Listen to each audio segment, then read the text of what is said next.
পর্যায়ে সব কালেক্টেড কাহিনী। সেটা হলো ওই বদলুল হুদার স্টেটমেন্ট সে দিয়েছে আমার এই বইতে, সেটা আছে স্টেটমেন্টটা। সেই স্টেটমেন্ট মধ্যে সে বলেছে যে সে সৈন্য সামন্ত নিয়ে তখনও ভোর হবে হবে সে প্রথমে বাড়ির কাছে আসে নাই, দূরে রেখে সে ওদেরকে থাকতে বললে, বিকজ হিজ ফার্স্ট ডিউটি ওয়াজ সামনে যে গার্ড রেজিমেন্ট আছে মুজিবের, সেই গার্ড রেজিমেন্ট লোকজন কিন্তু তারই প্রাক্তন ইউনিটের, ফার্স্ট বেঙ্গল আর্টিলারি থেকে আসছে কুমিল্লার থেকে। তখনকার দিনে নিয়ম ছিল মিলিটারির এক এক ইউনিট এক এক মাসে এই গার্ড ডিউটি করবে। সেটা মুজিবের বাসা, বঙ্গভবন আর বিভিন্ন বিভিন্ন ইম্পর্টেন্ট জায়গাগুলোতে থাকে।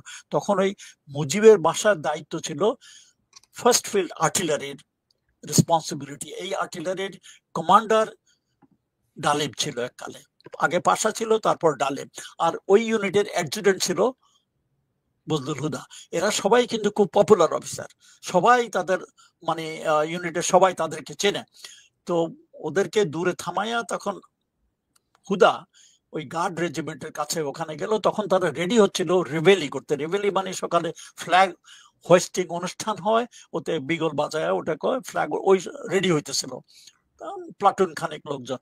তো হুদা আস্তে আস্তে ওখানে গিয়ে ওদেরকে, এগুলো আমি সব বলতেছি হুদার কাহিনীর থেকে, যে স্টেটমেন্ট সে দিয়েছে আমার বইতে আছে। সে বলেছে সে ওখানে যায়, ও হুদা সুবেদারের সাথে কথা বললো, ওরা সবাই হুদাকে চিনেই তাকে বললো। তখন হুদা বললো যে আর্মি হ্যাজ টেকেন ওভার, এখন আমরা এখানে আসছি, Mujib is no more in power, মুজিবকে অ্যারেস্ট করতে আসছি, এবং আপনারা আমাদের সাথে আছেন কিনা। এক বাক্যে সবাই বললো স্যার আমরা আছি আপনাদের সাথে।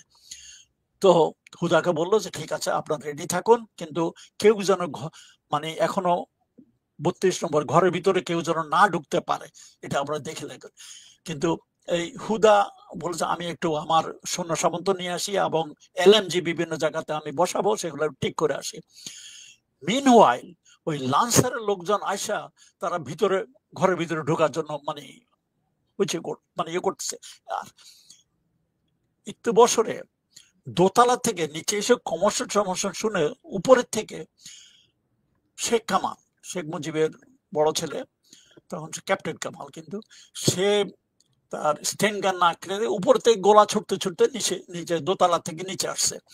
আর আরো বলা হয়েছে উপরে দোতলা থেকে সুলতানা শেখ কামালের ওয়াইফ, সেও একটা মানে অটোমেটিক রাইফেল দিয়ে দোতলা থেকে নিচে যে জমাত হয়েছে তারা বুঝতে পারছে তারা কেউ অ্যাটাক করতে আসছে, মানে 32 নম্বরে মুজিবের বাসী, ওখান থেকে গোলাগুলি করছে।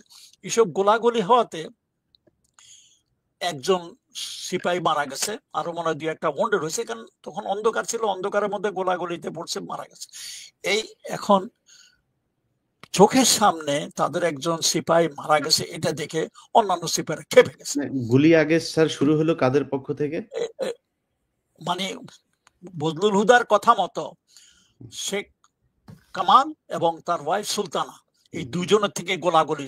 শেখ কামাল সিঁড়ি বেয়ে নিচে আসতেছিল, গোলাগুলি চিল্লাইতে চিল্লাইতে, মিলিটারি পুলিশ ভাই ভাই আমাদের অ্যাটাক হয়েছে আপনারা আমার সাথে আসেন, সেই গোলাগুলি করতে করতে নিচে নামে আসছে। আর উপরে দোতলা থেকে সুলতানা কামাল ওই নিচে সৈন্যদেরকে গুলি করছে, ওখান থেকে শুরু হয়েছে প্রথম। তারপরে যখন ওই দেখলো যে একটা ছেলে মানে উপরের দোতলার গুলিতে একটা সিপাহী মারা গেছে আর্টিলারির নিচে সামনে, অন্যরা খেপে গেছে। তখন একজন নাকি বলে উঠলো শালার গুষ্টি শুদ্ধ শেষ করে দেয়। এই কথাটা কিন্তু পরবর্তী পর্যায়ে শেখ মুজিবের বাসার এক চাকর, সে লাফায় যায় পলায় অন্য জায়গাতে আশ্রয় নিচ্ছে, সে ওটা স্বীকার করেছে যে গোলাগুলি শুরু হয়েছে মানে শেখ কামাল এবং সুলতানের তরফ থেকে, উপরের থেকে, এবং ওই নিচে একজন লোক মারা গেছে, আরো হয়তো 2-1টা ওয়ান্ডেড হয়েছে। এইসব দেখে অন্যান্য সিপাহীরা খেপে গেছে, বলেছে শালার গোষ্ঠী শুদ্ধ শেষ করে দেয়। এবং ওই পর্যায়ে ওই আমাট করলো করে ঘরের মানে গেট ভেঙে ঢুকে গেছে।